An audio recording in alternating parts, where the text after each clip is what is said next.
Chapter 4. Of what sort of proof the principle of utility is susceptible.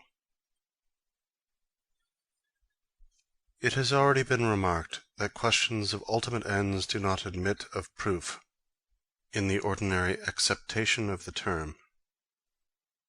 To be incapable of proof by reasoning is common to all first principles, to the first premises of our knowledge, as well as to those of our conduct.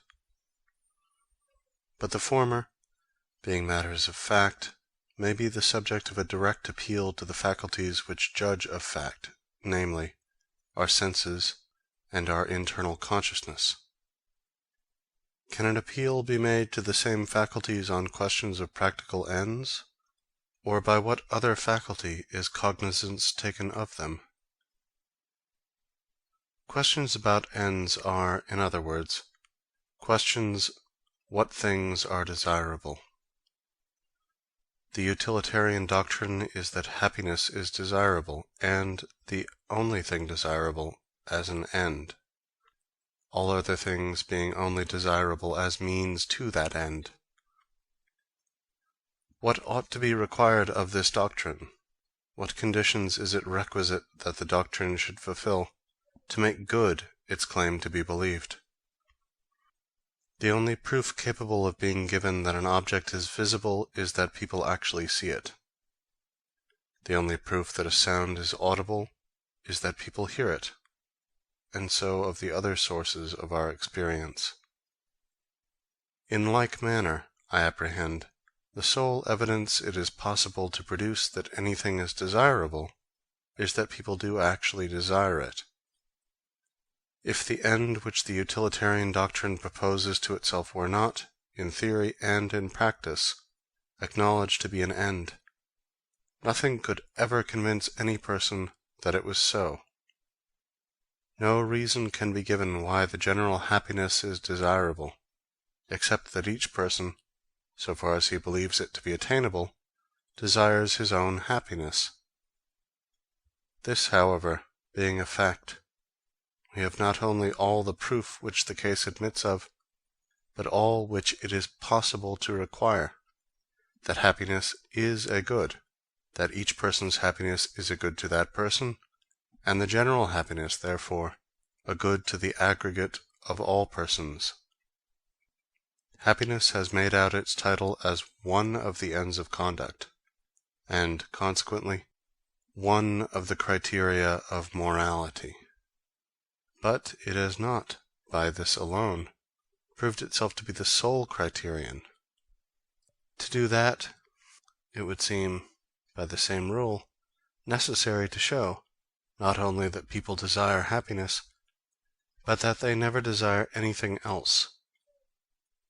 Now, it is palpable that they do desire things which, in common language, are decidedly distinguished from happiness. They desire, for example, virtue and the absence of vice, no less really than pleasure and the absence of pain. The desire of virtue is not as universal, but it is as authentic a fact as the desire of happiness, and hence the opponents of the utilitarian standard deem that they have a right to infer that there are other ends of human action besides happiness, and that happiness is not the standard of approbation and disapprobation. But does the utilitarian doctrine deny that people desire virtue, or maintain that virtue is not a thing to be desired? The very reverse. It maintains not only that virtue is to be desired, but that it is to be desired disinterestedly, for itself. Whatever may be the opinion of utilitarian moralists as to the original conditions by which virtue is made virtue, however they may believe, as they do, that actions and dispositions are only virtuous because they promote another end than virtue, yet, this being granted, and it having been decided from considerations of this description what is virtuous, they not only place virtue at the very head of the things which are good as means to the ultimate end, but they also recognize as a psychological fact the possibility of its being, to the individual, a good in itself, without looking to any end beyond it, and hold that the mind is not in a right state, not in a state conformable to utility, not in the state most conducive to the general happiness, unless it does love virtue in this manner, as a thing desirable in itself, even although, in the individual instance, it should not produce those other desirable consequences which it tends to produce, and on account of which it is held to be virtue. This opinion is not, in the smallest degree, a departure from the happiness principle. The ingredients of happiness are very various, and each of them is desirable in itself, and not merely when considered as swelling an aggregate. The principle of utility does not mean that any given pleasure, as music for instance, or any given exemption from pain, as for example health, is to be looked upon as means to a collective something termed happiness, and to be desired on that account. They are desired and desirable in and for themselves. Besides being means, they are a part of the end. Virtue, according to the utilitarian doctrine, is not naturally and originally part of the end, but it is capable of becoming so, and in those who live it disinterestedly, it has become so, and is desired and cherished not as a means to happiness, but as a part of their happiness. To illustrate this further, we may remember that virtue is not the only thing originally a means, and which, if it were not a means to anything else, would be and remain indifferent, but which, by association with what it is a means to, comes to be desired for itself, and that too, with the utmost intensity. What, for example, shall we say of the love of money? There is nothing originally more desirable about money than about any heap of glittering pebbles. Its worth is solely that of the things which it will buy, the desires for other things than itself, which it is a means of gratifying. Yet the love of money is not only one of the strongest moving forces of human life, but money is, in many cases, desired in and for itself. The desire to possess it is often stronger than the desire to use it, and goes on increasing when all the desires which point to ends beyond it, to be compassed by it, are falling off. It may then be truly said that money is desired not for the sake of an end, but as part of the end. From being a means to happiness, it has come to be itself a principal ingredient of the individual's conception of happiness. The same may be said of the majority of the great objects of human life, power, for example, or fame, except that to each of these there is a certain amount of immediate pleasure annexed, which has at least the semblance of being naturally inherent in them, a thing which cannot be said of money. Still, however, the strongest natural attraction, both of power and of fame, is the immense aid they give to the attainment of our other wishes. And it is the strong association thus generated between them and all our objects of desire, which gives to the direct desire of them the intensity it often assumes, so as in some characters to surpass in strength all other desires.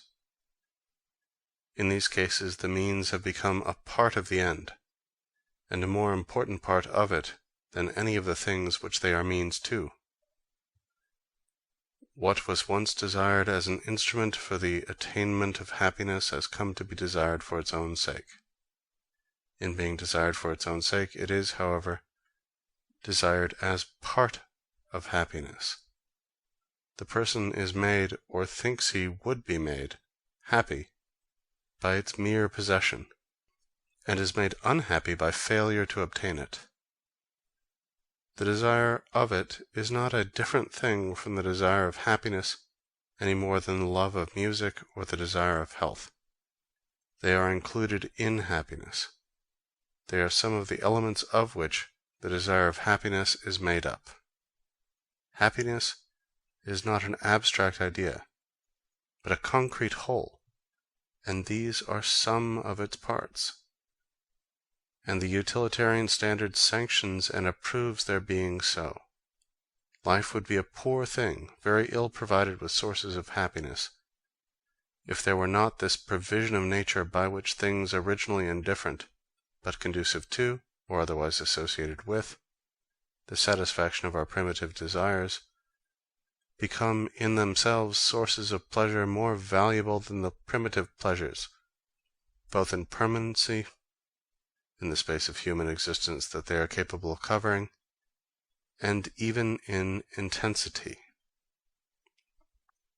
Virtue, according to the utilitarian conception, is a good of this description. There was no original desire of it, or motive to it, save its conduciveness to pleasure, and especially to protection from pain. But through the association thus formed, it may be felt a good in itself, and desired as such, with as great intensity as any other good. And with this difference between it and the love of money, of power, or of fame, that all of these may, and often do, render the individual noxious to the other members of the society to which he belongs, whereas there is nothing which makes him so much a blessing to them as the cultivation of the disinterested love of virtue. And consequently, the utilitarian standard, while it tolerates and approves those other acquired desires up to the point beyond which they would be more injurious to the general happiness than promotive of it, enjoins and requires the cultivation of the love of virtue up to the greatest strength possible, as being above all things important to the general happiness. It results from the preceding considerations that there is in reality nothing desired except happiness. Whatever is desired otherwise than as a means to some end beyond itself, and ultimately to happiness, is desired as itself a part of happiness, and is not desired for itself until it has become so. Those who desire virtue for its own sake desire it either because the consciousness of it is a pleasure, or because the consciousness of being without it is a pain, or for both reasons united. As in truth, the pleasure and pain seldom exist separately, but almost always together, the same person feeling pleasure in the degree of virtue attained, and pain in not having attained more. If one of these gave him no pleasure, and the other no pain, he would not love or desire virtue, or would desire it only for the other benefits which it might produce to himself or to persons whom he cared for. We have now, then, an answer to the question of what sort of proof the principle of utility is susceptible. If the opinion which I have now stated is psychologically true, if human nature is so constituted as to desire nothing which is not either a part of happiness or a means of happiness, we can have no other proof, and we require no other, that these are the only things desirable.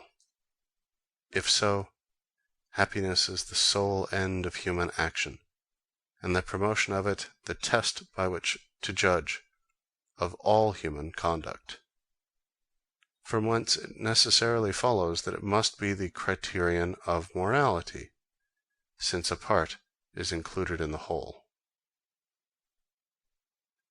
And now to decide whether this is really so, whether mankind do desire nothing for itself but that which is a pleasure to them, or of which the absence is a pain, we have evidently arrived at a question of fact and experience, dependent, like all similar questions, upon evidence.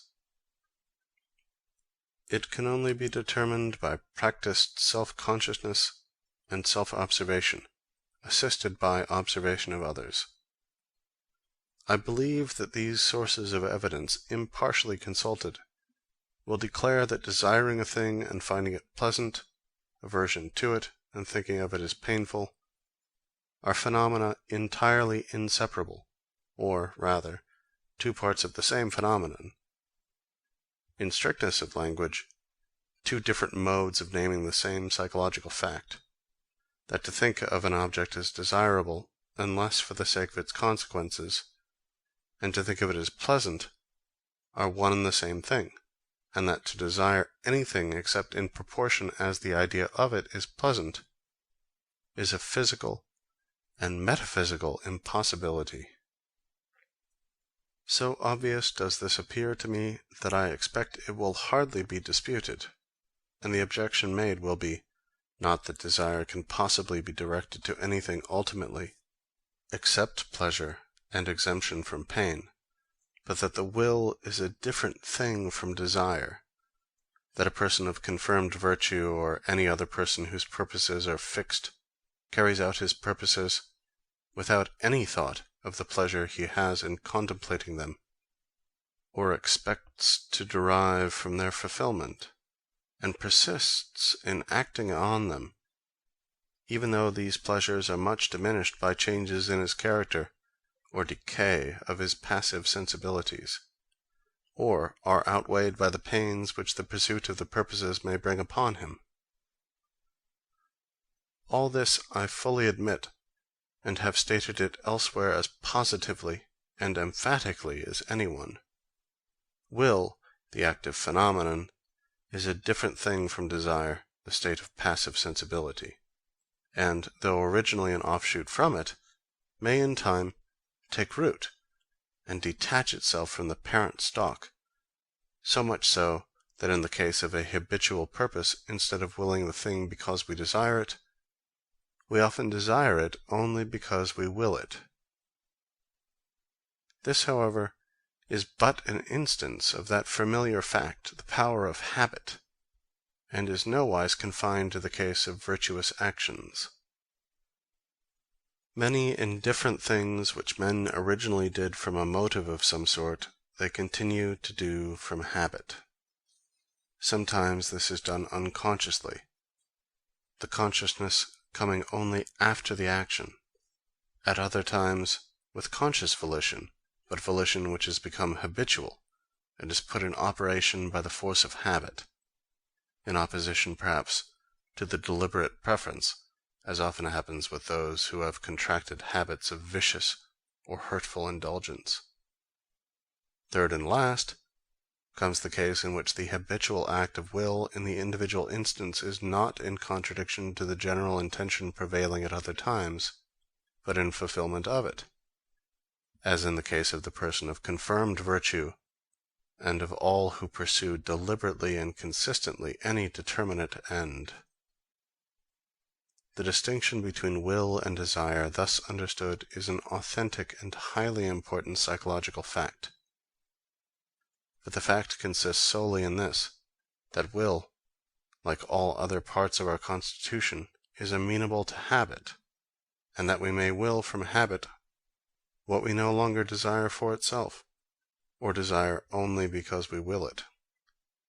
It is not the less true that will in the beginning is entirely produced by desire, including in that term the repelling influence of pain, as well as the attractive one of pleasure. Let us take into consideration no longer the person who has a confirmed will to do right, but him in whom that virtuous will is still feeble, conquerable by temptation, and not to be fully relied on. By what means can it be strengthened? How can the will to be virtuous, where it does not exist in sufficient force, be implanted or awakened? Only by making the person desire virtue, by making him think of it in a pleasurable light, or of its absence in a painful one.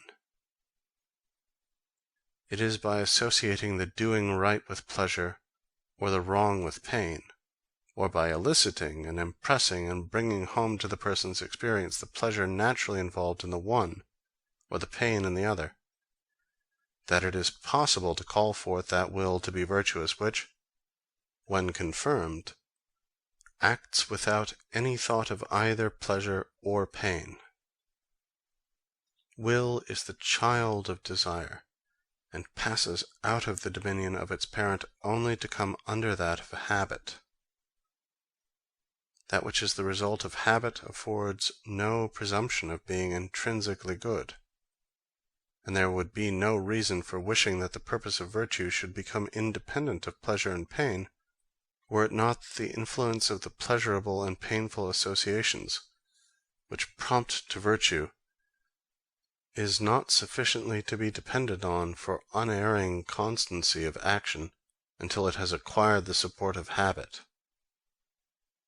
Both in feeling and in conduct, habit is the only thing which imparts certainty. And it is because of the importance to others of being able to rely absolutely on one's feelings and conduct, and to oneself of being able to rely on one's own, that the will to do right ought to be cultivated into this habitual independence. In other words, this state of will is a means to good, not intrinsically a good, and does not contradict the doctrine that nothing is a good to human beings but in so far as it is either itself pleasurable, or a means of attaining pleasure or averting pain. But if this doctrine be true, the principle of utility is proved. Whether it is so or not must now be left to the consideration of the thoughtful reader.